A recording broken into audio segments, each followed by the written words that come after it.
Welcome to the deep dive. Today, we're plunging into a really fascinating narrative. It's an unexpected encounter that kind of brilliantly challenges our assumptions. Shows how first impressions aren't always the full picture. Just imagine this. You've got a rare day off, a quiet moment, it's just you, a good book, maybe a cup of coffee, but what if that peace gets interrupted, but like in a good way, by the absolute last person you'd ever expect to see there?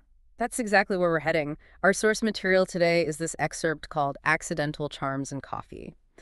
And our mission really is to pull out the core insights from this little story. We want to explore not just what happens, but maybe more importantly, how the author sets up this scene. How an ordinary coffee shop becomes this stage for some pretty profound shifts. Shifts in perception, surprising connections, revealing hidden depths in characters we thought we knew inside and out. And when we say characters we thought we knew, we mean really familiar ones. We're talking about Hermione Granger. She's just trying to enjoy her large black coffee, right? And this like super dense book on ancient runic magic. She's in the Daily Grind, which is this busy wizarding coffee shop in Diagon Alley, trying to escape ministry paperwork, totally lost in her research. And then boom, a shadow falls across her table. A shadow, indeed. And it's none other than Draco Malfoy. He's impeccably dressed, of course, holding some kind of delicate latte, probably with fancy foam art. And naturally, he's got a sharp remark ready. What's so interesting right from the start is how quickly it feels like we're heading for that classic confrontation. But then, well, the story takes a turn. It subtly starts messing with our expectations. Okay, yeah, I can see that. So you've got this vivid picture, right? Their coffees couldn't be more different. How does that initial back and forth, that banter, how does it immediately remind us of all that history between them? Well, Malfoy kicks it off with that classic snarky line, something like, "Granger, still trying to decode the universe with a cup of mud, I see." He's the total opposite of her. With his overly complicated beverage, it instantly sets up their usual dynamic, doesn't it? Right down to the coffee. She's all substance. He's perhaps more about the style. And then they banter about, dead languages versus the gossip of Daily Prophet. It just reinforces those old grooves they're stuck in. Right. It's almost like a perfect comedy sketch waiting to happen. But here's the bit that really got me. Malfoy actually chuckles. The text says it's a low, pleasant sound. And then, totally out of the blue, he asks if he can join her. Says the cafe is full. I mean, that just stopped me in my tracks. What do you think the author is doing there, having him be the one to close that physical distance? Oh, it's a really smart move, narratively speaking, because it forces that first tiny crack in their, years of antagonism. It starts as just a practical problem, no empty tables, but that act breaks their usual social barrier. That simple thing, sharing a table because they have to, it's the catalyst, really. Yeah. It hints that maybe, just maybe, there's some common ground, even if they don't want to admit it. Okay, so they're sitting together, awkward, probably. And then somehow Hermione ends up explaining her runic sequence project to him. And this isn't just like, oh, I'm reading about runes. She's explaining the real nitty-gritty, the complexities, something about channeling ambient magic through specific symbols to create a stable effect. It sounds super technical. And here's what's really fascinating. Malfoy's reaction, he doesn't scoff. He doesn't tune out. He actually listens. The text says his gray eyes surprisingly attend to. And then he gives this genuinely insightful comment. He says, "Intriguing. Could be useful for warding, though I'd argue the practical application would be limited by the inherent instability of most ancient runic structures."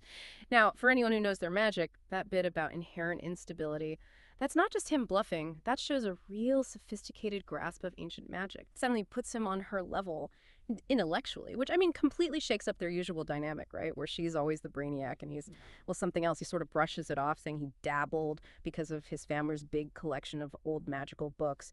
But again, that hints at this hidden depth, this intellectual side we don't normally see. Yeah, and Hermione is visibly shocked. Yeah. Like the text says she blinked. She actually asks him, You actually understand it. That's a huge aha moment for her, isn't it? It shatters her whole idea of who he is. She even feels this warmth, this strange sort of camaraderie. He kind of puffs up a bit, naturally, because he's still Malfoy. But the vibe between them has definitely shifted. It's this moment of actual mutual intellectual respect, almost unthinkable before.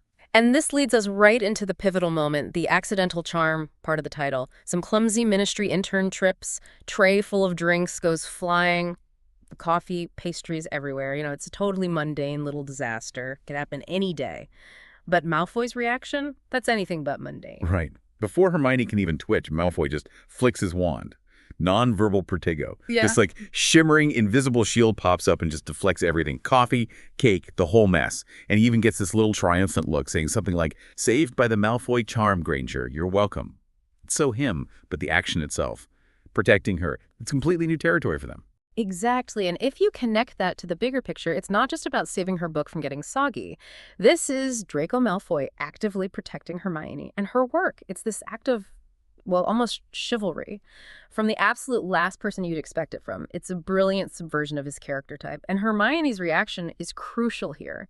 She genuinely smiles and says, "Malfoy, that was actually impressive. That's huge." Yeah, and he seems almost thrown by the compliment. Blushes a bit, even. He tries to cover, saying he didn't want her precious research ruined, or didn't want to see her covered in lukewarm latte. See, it's just quick exchange, but their eyes meet. And the text points out there's no smirk, no arrogance. Just this soft, shared moment, amusement, and maybe something else unspoken hanging there. It feels vulnerable. And then you get the clincher, the ultimate sign that something profound has shifted.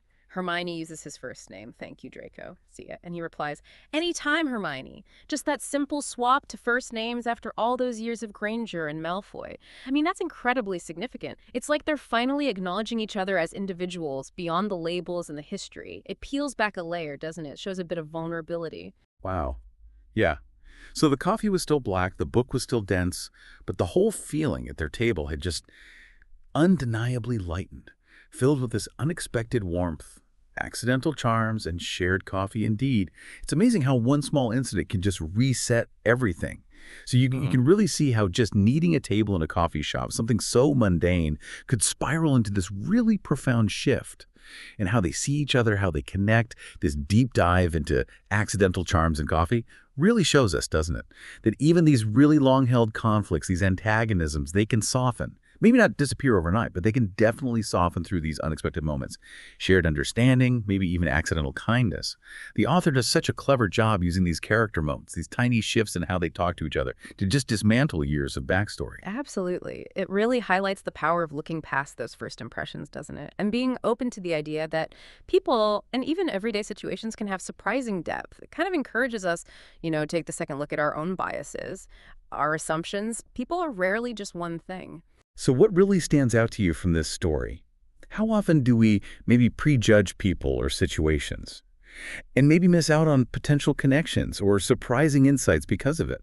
This story is a great reminder that sometimes the most, well, magical moments aren't the big flashy spells. They're the quiet, unexpected, accidental charms we find in just everyday life. Yeah, and here's something maybe for you to think about. How can just a small act of kindness, or maybe a moment where you let your guard down a bit, even with someone you see as, I don't know, an adversary, how can that completely change the dynamic? What accidental charm might you stumble upon, or maybe even create yourself in your own day? Something that could lead to an unexpected connection, or maybe just a deeper understanding of someone